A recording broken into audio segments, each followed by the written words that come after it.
Yo, what's good YouTube? This is Jay from TNJ, and we're coming off of our victory last episode, so hit that like button, but it doesn't get easier. We are going up against the number 3 total offense in the nation. But first, we need to give Javon Oliver some love. He had a career game last week, and in my opinion, he came away with the MVP. And we're going to look for him to have some repeat performances, get him the ball more. And it's just so funny, you know, he's only 54 speed and he kills like he does. So I did want to show you guys the slider. Some of you guys were requesting it.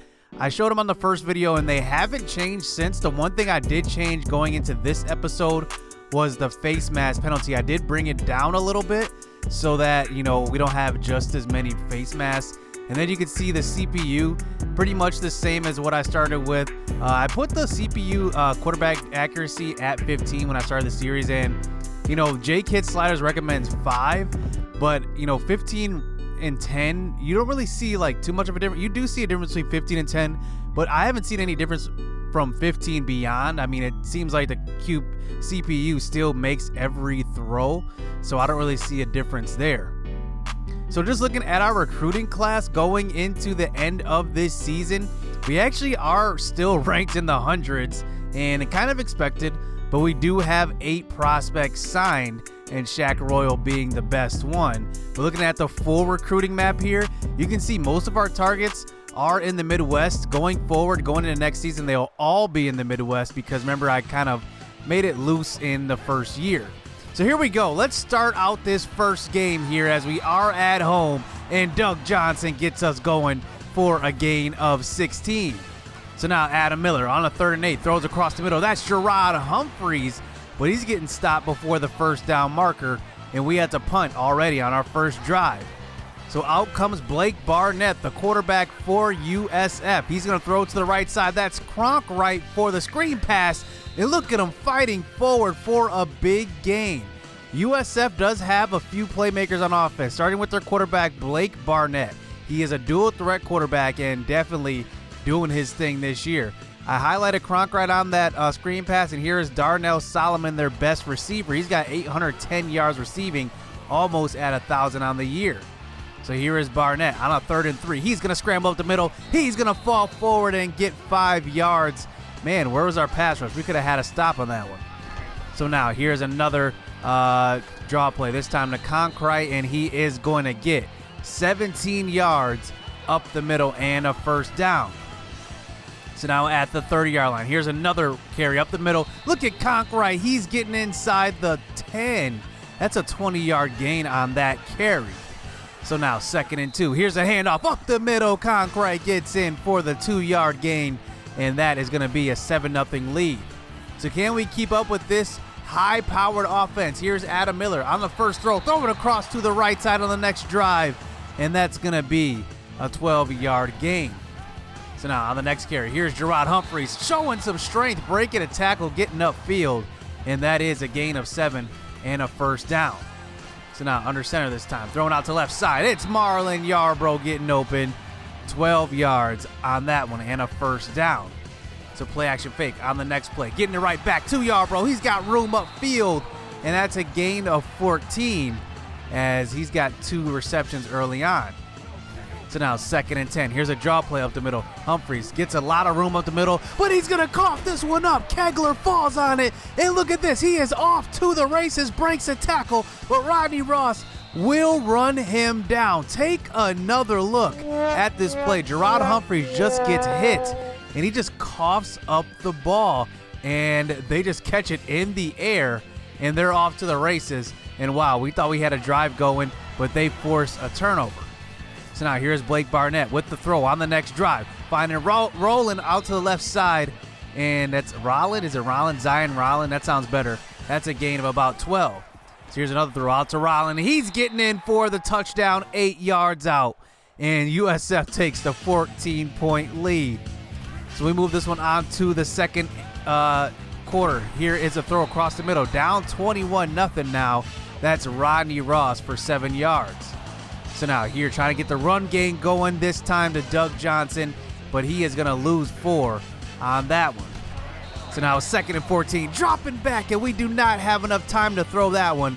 They send the all-out blitz, bringing it to a 3rd and 25. The pressure's there once again. Another sack, a loss of 15 yards. And wow, we go down once again. So now fast forwarding to the middle of the 2nd quarter. Here's Barnett, a deep throw down the sideline, and that's another man open. That's Solomon down the left sideline, and he's getting in for a touchdown. And look at this, they open up a huge can on us, and man, they are up 42-0 here in the start of the 2nd half. So can we get on the board at least, as their defense is just swarming us, as you see a throw across the middle, and that's picked off, that time trying to get the ball to Javon Oliver, and it's picked off by Culpepper. Our offense can't do anything, our defense can't stop them. So now here is Miller with a throw across the middle towards the middle of the 3rd quarter. That's Marlon Yarbrough, gain of 12. So now 2nd and 10. Past the 50-yard line. This time Miller, he's going to throw on the run. It's Yarbrough again. He's getting tackled, but before the first down marker, bringing it to a 3rd and inches. Here's another carry up the middle. Gerard Humphreys does get stopped and brought back. So now we get it to a 4th and 1. I do not trust our offensive line to run this ball. So we go line up to pass it. And look at this. I mean, just a perfect quarterback contain on that play. And Miller just pretty much just throws that into the ground. We can't even set our feet. So now we get into the 4th quarter, down 56-0 now, and you can just see this defense with Kevin Kegler just clogging up the middle. I mean, we can't run the ball, we can't pass the ball. Look, he goes straight in for that sack. So now 3rd and 18. Some more pressure. Look at that defensive end. He is fast. We throw over the middle, and it's picked off by LaPointe, and they are going to go on to win this game off of that interception. 56-0. We did not get on the board at all in this game, and it was just sad from start to finish. Look at this. We had 20 incompletions. That just shows you how good this defense was, and they actually had a top 3 offense, but it looked like they had a top 3 defense, as Cameron James leads our team in tackles. Doug Johnson had 8 as well. Sean Brown had 5, and Okonkwo is right behind him.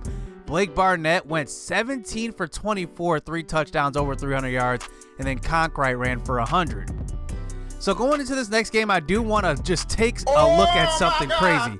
Our punter is our best route runner on the team. I never even noticed it, but Howard Vinson is our best receiver on the squad pretty much as far as rating goes. I mean, look at him. He got 85 speed. I mean, that's ridiculous.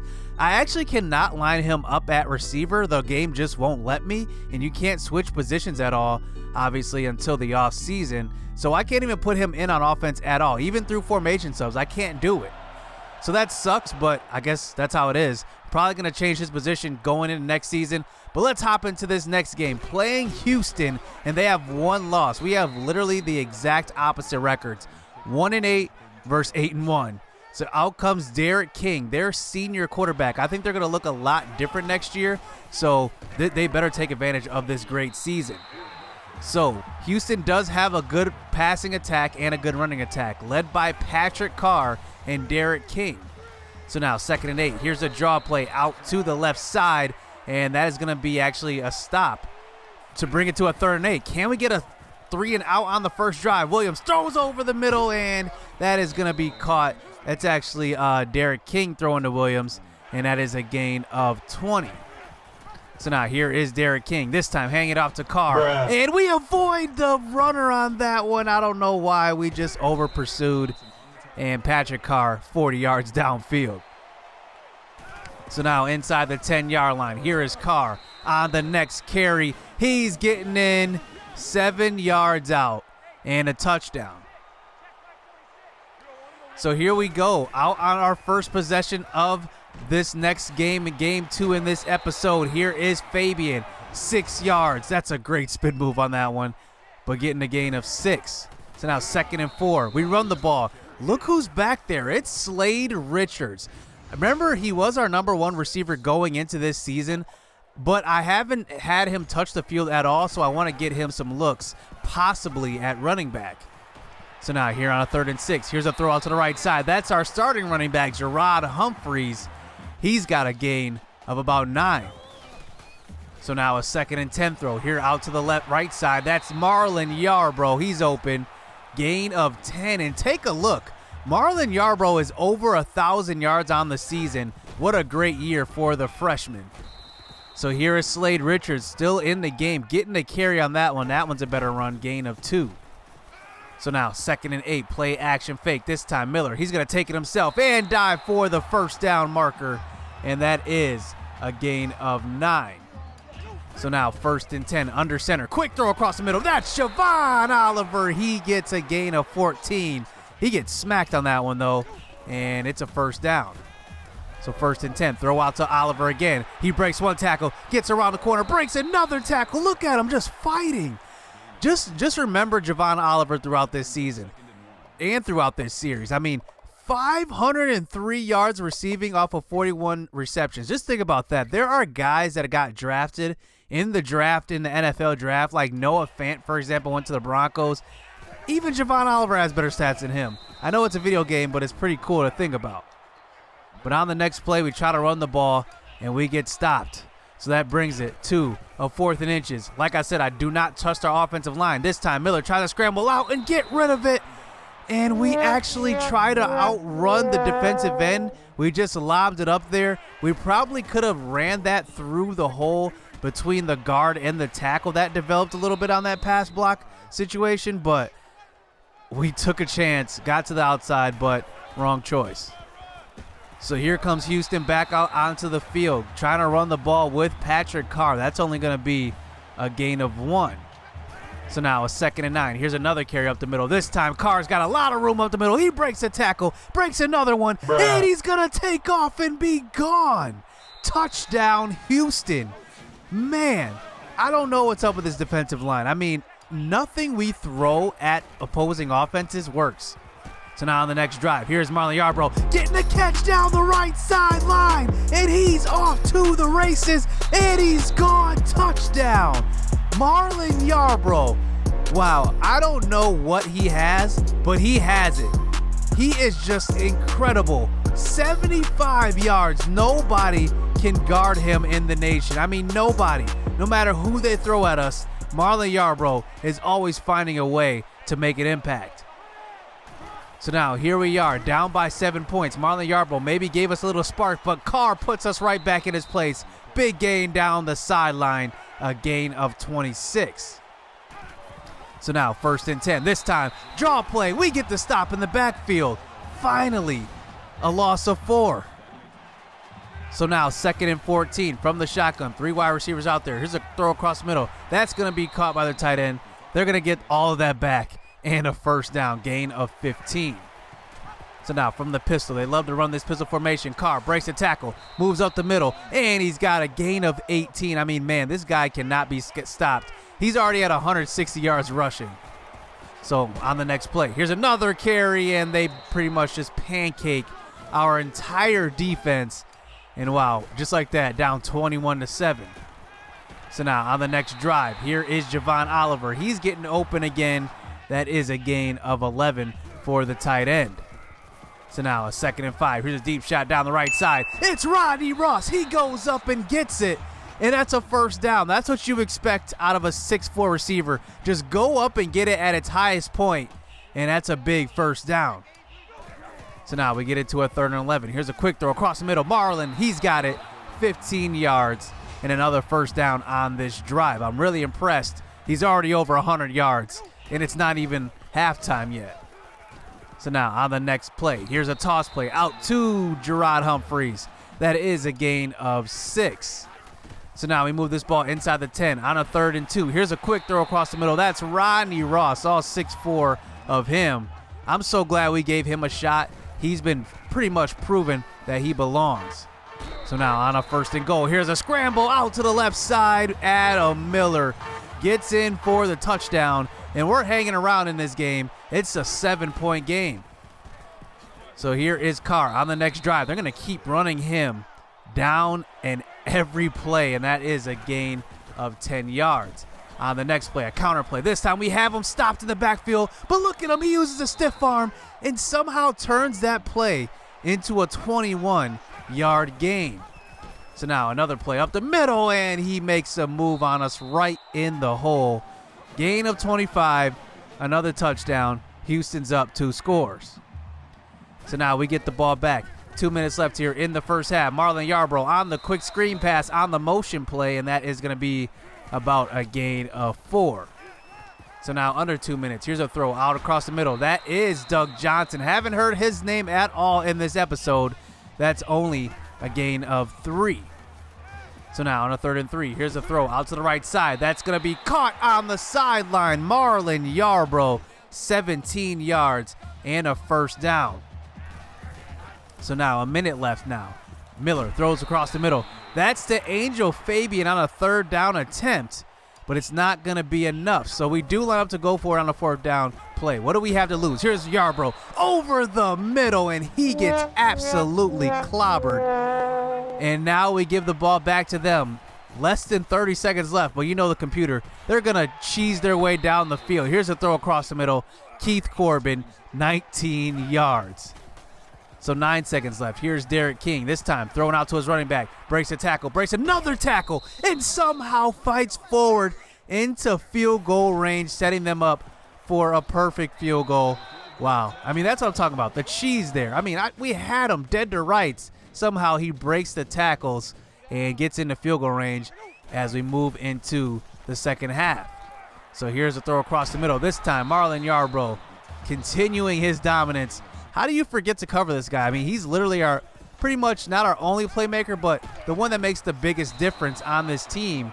And I don't know what you're doing on defense if you're not containing him. But on that next play, we do get a pass interference, a very rare call. I rarely see this in the game. We actually get it. So now we get it to the 50-yard line here on a 3rd down. Here's a quick throw. It's Yarbrough again, almost at 10 receptions and 160 yards. Just incredible. So here is Gerard Humphreys with the counter play to the left side, but that's actually going to be stopped for a loss of 2 yards. So now 3rd and 12. This time, here's Miller throwing out to the left side. Oh, he had Angel Fabian open, and he overthrows him as that brings it to a 4th and 12. Can we convert? Miller, this time, he's going to get out of the pocket, throw on the run. He's going to dump it off to Fabian. Fabian fights forward, but not enough. He gets 11. He needed 12. And that is a turnover as Houston takes back over. But what are they going to do? They're going to continue to run this ball. Look at this. I mean, just the whole defense. Pancakes. Somehow Patrick Carr does not even score on that one. And now they're inside the 30-yard line. On the next play, here's a draw play. Carr breaking a tackle. 1st down. And wow, can we do anything on defense? So now 1st and 10, another draw play, breaking a tackle, breaking another one, staying on his feet, gain of 12. And wow, it comes down to this. Derek King scrambles, touchdown, Houston. I mean, we just can't keep up. That's the thing. We have to go for it on 4th downs when we can because we get down too early. I mean, this is what it's like. Here, pass rush up the middle right away. Marlon Yarbrough gets open, though, falls forward 21 yards. And look at this, man. He's over 1,200 yards receiving right now. So now here's Marlon Yarbrough again, 13 yards. He's at 193 yards off of 11 receptions. I mean, goodness. Here's a throw across the middle, trying to force it to him, man. That is going to be the game. And I wanted to give it to him that bad. But he was open, actually. I think if that was a little bit more, had a little bit more arm strength, that may have gotten to him. But Houston takes advantage, gets the interception, and gets the victory here on the road as Patrick Carr runs for 359 yards and 4 touchdowns. I mean, just a monster game by him as Adam Miller threw for 325. We pulled him in the 4th quarter after we threw that interception, and Trayvon Davis came in and got some reps. Gerard Humphreys could not run the ball. Our offensive line was just terrible today. We could not block at all. But Marlon Yarbrough, I mean, man, 216 yards off of 12 receptions. That big 75-yard gain definitely contributed to this. But man, I mean, who can stop this guy? He is just incredible. So the top offense in our conference did some work versus us on the road. And here's our schedule remaining. I mean, we have 2 games left, Memphis and SMU. I don't know if I'm going to format this into 2 episodes or 1, but one of those will be the Submit Your Recruit episode, so you don't want to miss that one. But just looking at our season stats, we're doing decent, but Marlon Yarbrough, well over 1,200 yards. I mean, this is just a great season by him. Maybe he'll hit 100 receptions. Who knows? So that's going to do it here in this episode. Unfortunately, we do not get a win once again, and it may look like maybe Memphis is winnable. Maybe we get 2 wins, but that's really hopeful. I don't know if we're going to do it, but we'll see. Hit subscribe, hit that like button. Stay tuned. Let's get it. Let's go.